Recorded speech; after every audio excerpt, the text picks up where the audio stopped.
Saudara yang terkasih dalam nama Tuhan kita Yesus Kristus, hari ini kita bersyukur kalau kita bisa kembali dalam program belajar Alkitab harian. Hari ini kita akan melanjutkan studi kita dalam kitab Imamat, dan kita sama-sama akan membaca dan coba mempelajari Imamat pasal 26. Nah, sebelumnya saya mau minta maaf kalau minggu depan tidak akan ada rekaman untuk diupload karena saya harus pergi ke luar kota Batam, dan ini satu kepentingan yang mendadak, jadi saya tidak sempat untuk merekam untuk minggu depan.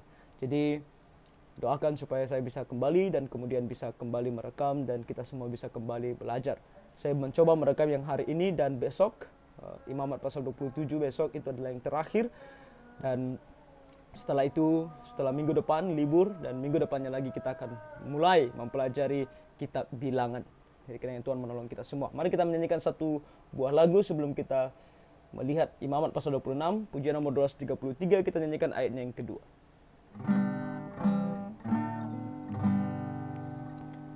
Hidup benar bagi Sang Penebus, Dia disalib, dosa ditebus. Kasih yang agung menguasaiku, ku ikut Dia, hatiku teguh. Ya Yesus Juru Selamat, ku serahkan diriku, karena telah Kau serahkan hidupmu bagiku. Tiada lain Tuhan, hatiku tak temu. Ku serahkan diri, terimalah ya Tuhan hidupku. Ya, mari kita hidup bagi Sang Penebus. Kita serahkan hidup kita kepadanya karena Dia telah menyerahkan hidupnya kepada kita, mati di atas kayu salib untuk menebus dosa kita. Mari kita sama-sama membuka Alkitab kita dari Imamat pasal 26, pasal kedua terakhir dari kitab Imamat. Puji Tuhan kita bisa sampai ke pasal ini, dan besok kita akan melihat Imamat pasal 27. Nah, mari kita lihat ayatnya yang pertama sampai 13 berbicara tentang berkat, dan ayat-ayat setelah itu akan berbicara tentang kutukan atau hukuman. Oke, dan ini dikatakan oleh Tuhan setelah Tuhan memberikan begitu banyak perintah kepada orang Israel, khususnya di dalam penyembahan kepada Tuhan. Dan Tuhan berbicara di sini kepada orang Israel bahwa kalau kamu taat, kamu akan mendapatkan berkat. Kalau kamu tidak taat, kamu tidak akan mendapatkan berkat. Oke, dan di sini kita melihat ayat yang pertama dikatakan, janganlah kamu membuat berhala bagimu, dan patung atau tugu berhala janganlah kamu dirikan bagimu, juga batu berukir janganlah kamu tempatkan di negerimu untuk sujud menyembah kepadanya, sebab akulah Tuhan Allahmu. Dari sekian banyak bisa dikatakan hukum Tuhan. Nah, kalau kita mau meringkas atau Tuhan meringkasnya dalam ke-10 hukum Taurat, Tuhan secara spesifik mengambil hukum yang kedua, yaitu jangan membuat bagimu patung yang menyerupai apapun. Kenapa? Karena disinilah banyak orang, termasuk orang Israel nantinya, jatuh ke dalam pencobaan. Ketika seseorang sudah mulai membuat baginya patung dan kemudian sujud menyembah kepadanya, dia pasti akan meninggalkan Tuhan. Ini adalah kembali ajaran firman Tuhan kepada orang Israel dan kepada kita, setiap kita orang Kristen. Kalau kita sudah mulai membuat sesuatu yang menyerupai apapun atau memikirkan sesuatu yang menjadi lebih besar daripada Tuhan dan membuat itu menjadi otoritas tertinggi dalam hidup kita, maka kita pasti akan jauh daripada Tuhan atau bahkan meninggalkan Tuhan. Nah, ini makanya Tuhan memperingatkan orang Israel di sini. Pertama-tama Dia peringatkan kepada mereka, jangan membuat bagimu patung yang menyerupai apapun. Makanya kita dalam gereja, kita sebagai orang Kristen, lebih baik kita mencegah daripada mengobati. Dalam artian, kita jangan membuat bagi kita apapun, baik itu patung ataupun gambar-gambar yang mau kita letakkan di mana, sehingga kita selalu melihat dia, adore dia, atau mengagumi dia, atau bahkan menjadikan dia idola kita. Karena hanya Tuhanlah satu-satunya yang bisa menjadi otoritas tertinggi dalam hidup kita, yang menjadi, bisa dikatakan kalau kita mau katakan, menjadi idola kita. Orang yang dimana satu-satunya sosok pribadi yang dialah satu-satunya panutan kita, Allah sendiri. Oke, jadi mari kita perhatikan supaya kita jangan jatuh ke dalam pencobaan dalam khususnya dalam dosa penyembahan berhala.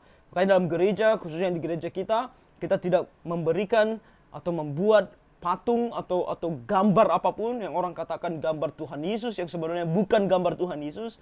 Itu hanya membuat orang jatuh ke dalam pencobaan. Hati-hati ketika kamu sudah mulai berdoa dan dalam pikiranmu ketika kamu berdoa ada bayangan wajah yang mirip dengan digambar atau mirip dengan di film. Hati-hati, ini adalah penyembahan berhala sebab wajah Tuhan tidak seperti itu.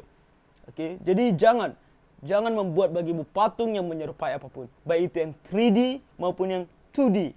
Oke, dan di sini kita lihat ayat kedua, kamu harus memelihara hari-hari Sabatku dan menghormati tempat kudusku. Akulah Tuhan. Yang kedua Tuhan katakan hormati hari kudusnya. Kenapa?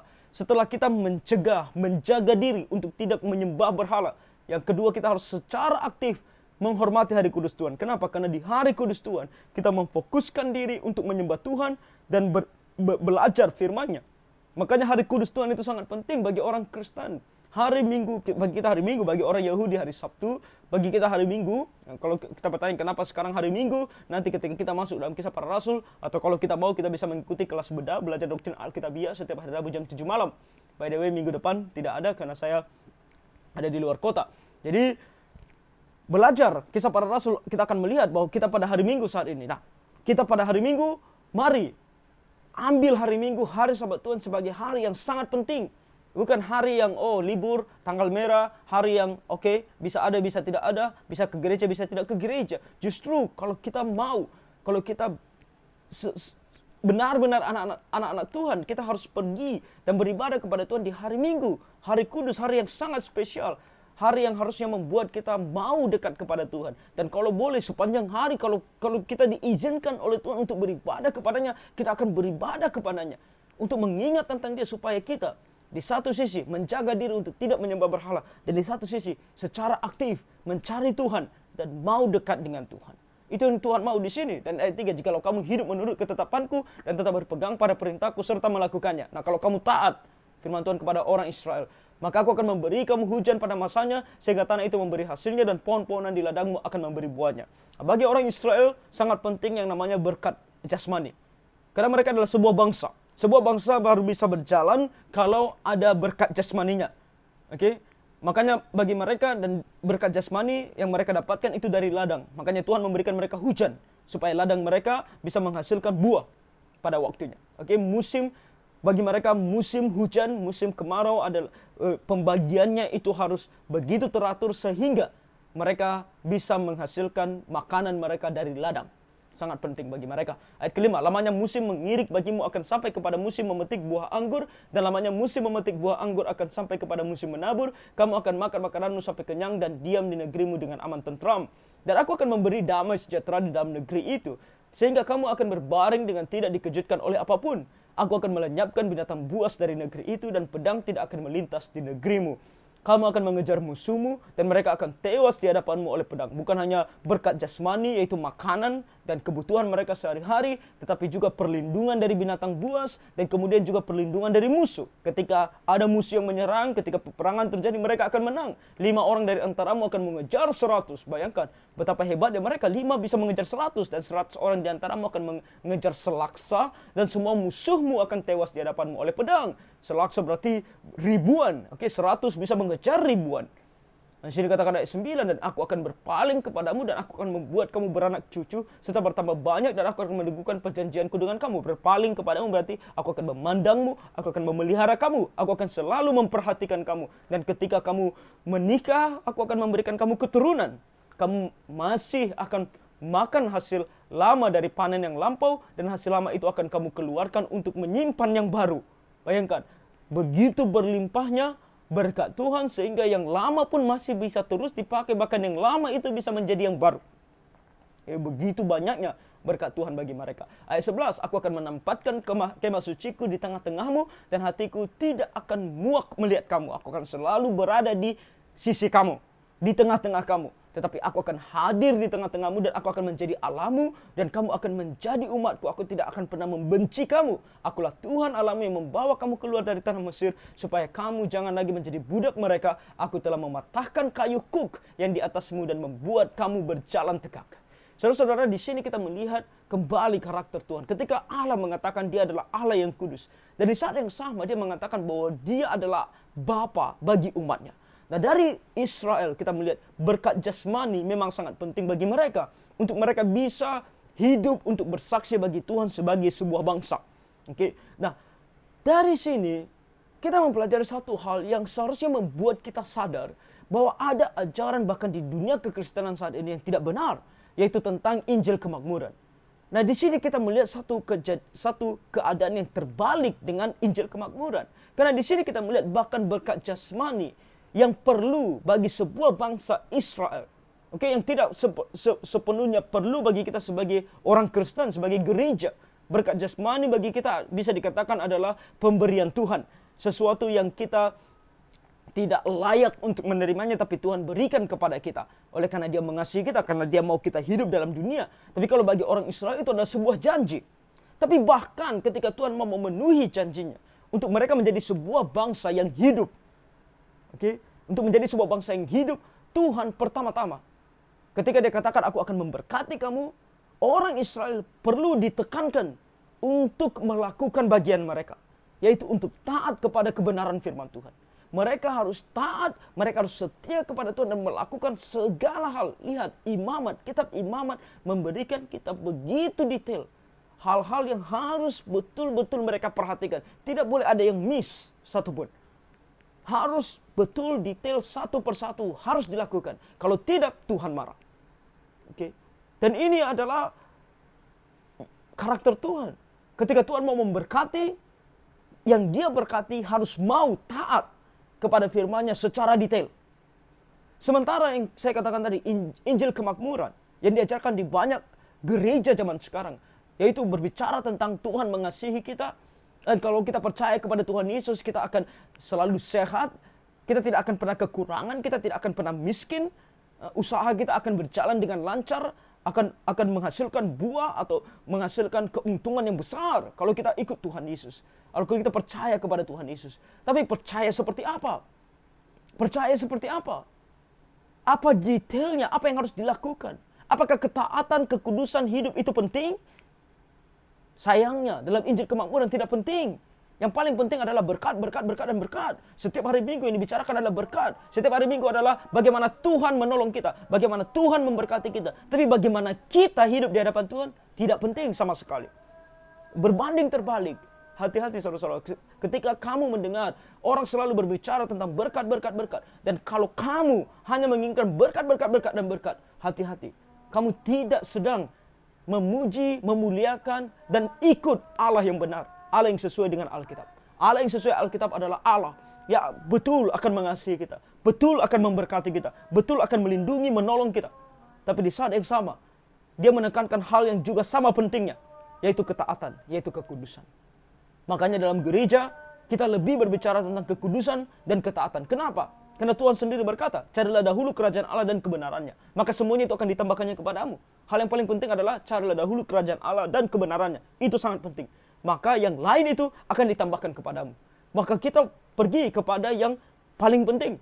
Mencari kerajaan Allah dan kebenarannya. Ketaatan dan kehidupan kudus adalah bagiannya. Mengenal Tuhan adalah bagiannya. Belajar firman Tuhan adalah bagian di dalamnya. Maka yang lain, berkat jasmani bagi kita orang Kristen, ada sesuatu yang akan datang secara otomatis dari Tuhan. Ketika dia tahu kita membutuhkannya, dia pasti akan berikan. Kita tidak perlu khawatir, makanya dia katakan, jangan khawatir. Saudara-saudara, hati-hati. Kita kembali melihat di sini, bahkan kembali Tuhan katakan kalau kamu tidak taat. Banyak orang Kristen zaman sekarang tidak diajari bagaimana taat, bagaimana hidup kudus. Oke, dan mereka merasa bahwa Tuhan menerima mereka apa adanya. Itu yang selalu ditekankan setiap hari Minggu ketika kita datang ke gereja. Pendeta harus selalu mengatakan kepada kita, Tuhan menerima kamu apa adanya. Datang kepada Tuhan, apapun kondisimu, berdosa pun oke. Hati-hati, karena di sini Tuhan memberitakan kepada kita kembali karakternya. Karakter yang tidak pernah berubah, yaitu dia membenci dosa. Dan ketika orang Israel berdosa, kita lihat apa yang dia lakukan. Di ayat 14 sampai 46, hukuman bagi ketidaktaatan. Ayat 14 dikatakan, tapi jikalau kamu tidak mendengarkan daku, kalau kamu tidak mendengar dan tidak melakukan segala perintah itu, jikalau kamu menolak ketetapanku dan hatimu muak dengan peraturanku, sehingga kamu tidak melakukan segala perintahku dan kamu mengingkari perjanjianku, maka aku pun akan berbuat begini kepadamu, yaitu aku akan mendatangkan kekejutan atasmu, batuk kering serta demam yang membuat mata rusak dan jiwa merana. Kamu akan sia-sia menabur benihmu karena hasilnya akan habis dimakan musuhmu. Kamu akan menderita penyakit. Kemudian ketika kamu bekerja, pekerjaanmu tidak ada hasilnya. Aku sendiri akan menentang kamu, sehingga kamu akan dikalahkan oleh musuhmu. Ketika berperang kamu akan kalah, dan mereka membenci kamu, akan menguasai kamu. Mereka akan menjajah kamu, dan kamu akan lari. Sungguh pun tidak ada orang yang mengejar kamu. Kamu seperti ada yang mengejar tapi tidak ada yang mengejar. Tuhan membuat kamu begini. Tuhan menghukum kamu. Ayat 18, dan jikalau kamu dalam keadaan demikian pun tidak mendengarkan daku, maka aku akan lebih keras menghajar kamu sampai 7 kali lipat karena dosamu. Dan aku akan mematahkan kekuasaanmu yang kau banggakan, dan akan membuat langit di atasmu sebagai besi dan tanahmu sebagai tembaga. Bayangkan, kalau langit sebagai besi, hujan tidak bisa turun.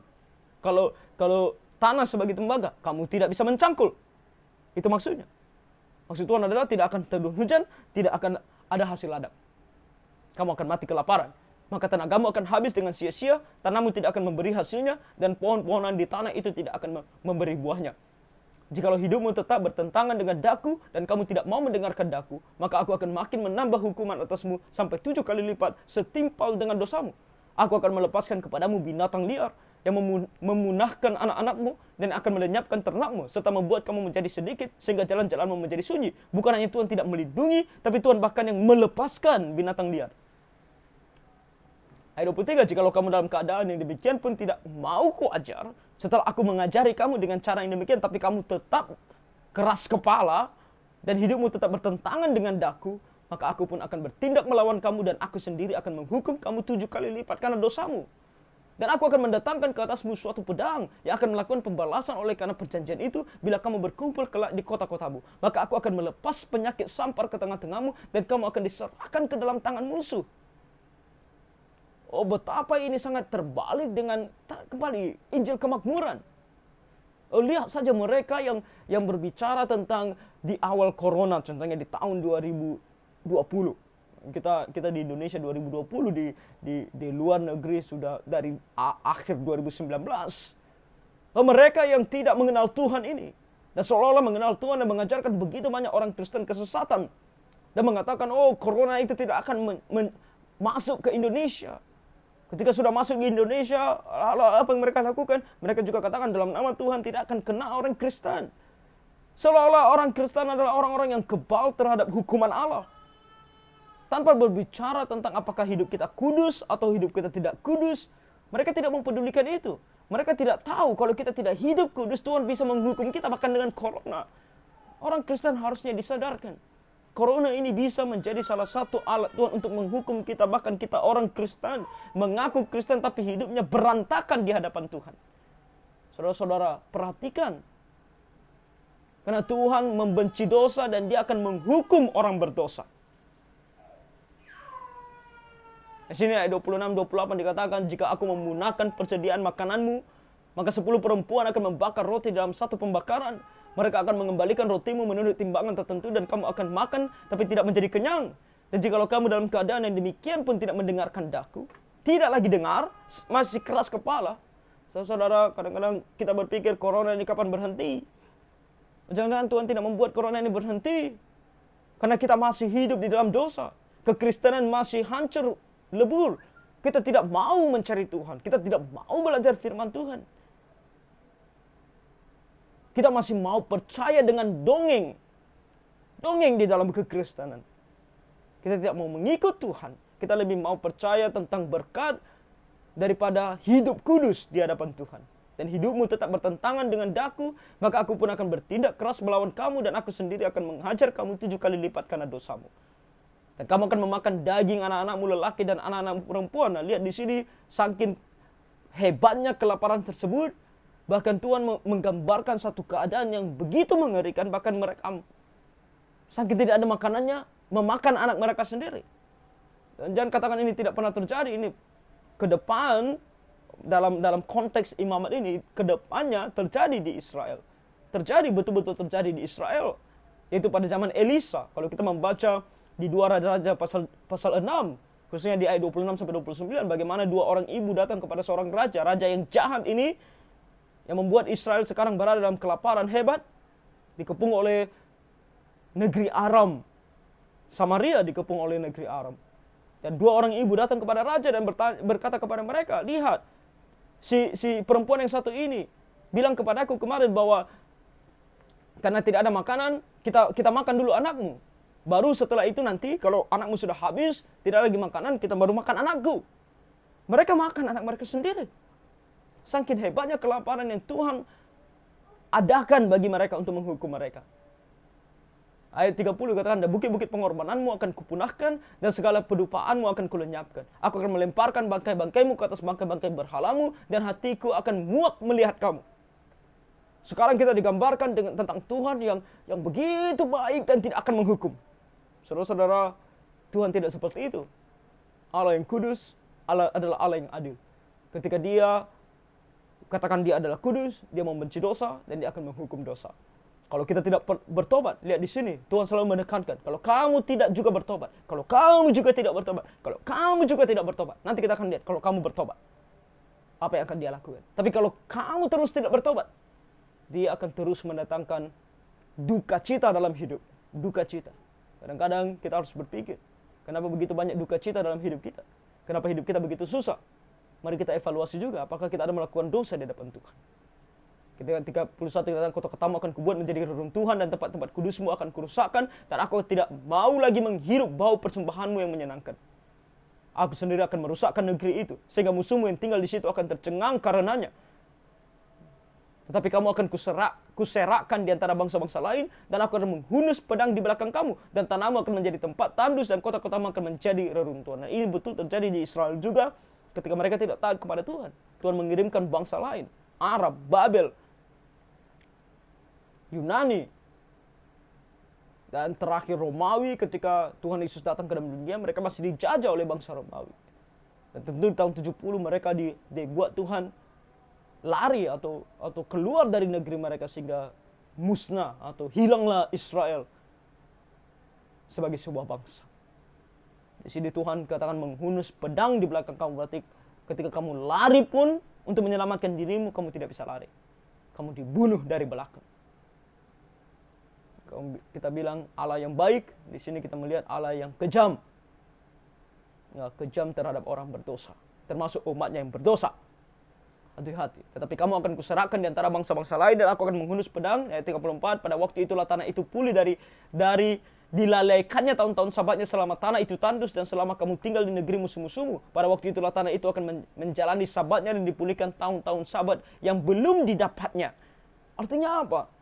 Bukan hanya mereka menyembah Allah lain, tapi mereka juga tidak mau melakukan perintah Tuhan, yaitu contohnya di sini mereka begitu serakah. Tuhan katakan ada tahun sabat di mana tanahmu berhenti untuk bekerja, tapi mereka terus bekerja saking mereka mencintai yang namanya uang. Makanya firman Tuhan katakan cinta akan uang adalah akar dari segala kejahatan. Hati-hati kita yang bekerja dan begitu cinta akan uang, kita akan dibawa kepada dosa dan hukuman Allah. Selama ketandusannya, tanah itu akan menjalani sabat yang belum dijalaninya pada tiap-tiap tahun sabatmu, ketika kamu masih diam di situ. Dan mengenai mereka yang masih tinggal hidup dari antaramu, aku akan mendatangkan kecemasan ke dalam hati mereka di dalam negeri-negeri musuh mereka, sehingga bunyi daun yang ditiupkan angin pun akan mengejar mereka, dan mereka akan lari seperti orang lari menjauhi pedang, dan mereka akan rebah, sungguh pun tidak ada orang yang mengejar. Dan mereka akan jatuh tersandung seorang kepada seorang, seolah-olah hendak menjauhi pedang. Sungguh pun yang mengejar tidak ada, dan kamu tidak akan dapat bertahan di hadapan musuh-musuhmu. Dan aku akan binasa di antara bangsa-bangsa lain, dan negeri musuhmu akan memusnahkan kamu. Dan siapa yang masih tinggal hidup dari antaramu, mereka akan hancur lebur dalam hukumannya di negeri-negeri musuh mereka. Dan karena kesalahan nenek moyang mereka juga mereka akan hancur lebur sama seperti nenek moyang mereka. Nenek moyangnya. Nah, kenapa dosa nenek moyang diberikan juga kepada mereka? Nah, ini bukan karena Tuhan tidak adil, tetapi karena dosa nenek moyang mereka juga mereka lakukan dalam hidup mereka. Itu yang dimaksudkan di sini. Nenek moyang mereka, dosa nenek moyang mereka lakukan. Mereka tidak datang kepada Tuhan. Tetapi bila mereka mengakui kesalahan mereka, nah, kalau kamu terus keras kepala, tidak juga mengakui dosamu, Tuhan akan terus mendatangkan kecelakaan, musibah demi musibah dalam hidup. Tapi kalau kamu bertobat, di sini kata ayat 40, tapi bila mereka mengakui kesalahan mereka dan kesalahan nenek moyang mereka dalam hal berubah setia yang dilakukan mereka terhadap aku, dan mengakui juga bahwa hidup mereka bertentangan dengan daku, mengakui di hadapan Tuhan, akuilah dosamu. Firman Tuhan katakan, kalau kamu mengatakan kamu tidak mempunyai dosa, kamu membohongi dirimu sendiri. Mari kita akui dosa kita di hadapan Tuhan. Di hadapan Tuhan. Di hadapan manusia, yang paling penting ada di hadapan Tuhan. Aku pun bertindak melawan mereka dan membawa mereka ke negeri musuh mereka. Atau bila kemudian hati mereka yang tidak bersunat itu telah tunduk dan mereka telah membayar pulih kesalahan mereka, maka aku akan mengingat perjanjianku dengan Yakub, juga perjanjian dengan Ishak, dan perjanjianku dengan Abraham pun akan kuingat, dan negeri itu akan kuingat juga. Jadi tanah itu akan ditinggalkan mereka dan akan pulih dari akibat tahun-tahun sabat yang dilalaikan selama tanah itu tandus. Oleh karena ditinggalkan mereka, dan mereka akan membayar pulih kesalahan mereka, tak lain dan tak bukan karena mereka menolak peraturanku dan hati mereka muak mendengarkan ketetapanku. Ingat, semuanya ini terjadi, kesusahan ini terjadi karena kamu menolak Tuhan. Namun demikian, apabila mereka ada di negeri musuh mereka, bahkan ketika Tuhan menghukum kamu, membawa mereka keluar dari negeri mereka dan berada di negeri musuh mereka, dijajah, aku tidak akan menolak mereka dan tidak akan muak melihat mereka, sehingga aku membinasakan mereka dan membatalkan perjanjianku dengan mereka, sebab akulah Tuhan Allah mereka. Untuk keselamatan mereka aku akan mengingat perjanjian dengan orang-orang dahulu yang kubawa keluar dari tanah Mesir di depan mata bangsa-bangsa lain, supaya aku menjadi Allah mereka, akulah Tuhan. Itulah ketetapan-ketetapan dan peraturan-peraturan serta hukum-hukum yang diberikan Tuhan berlaku di antara dia dengan orang Israel di Gunung Sinai dengan perantaraan Musa. Tuhan di sini menunjukkan belas kasihannya. Ketika bertobat, dia akan kembali menolong. Ketika bertobat, dia akan kembali memberkati.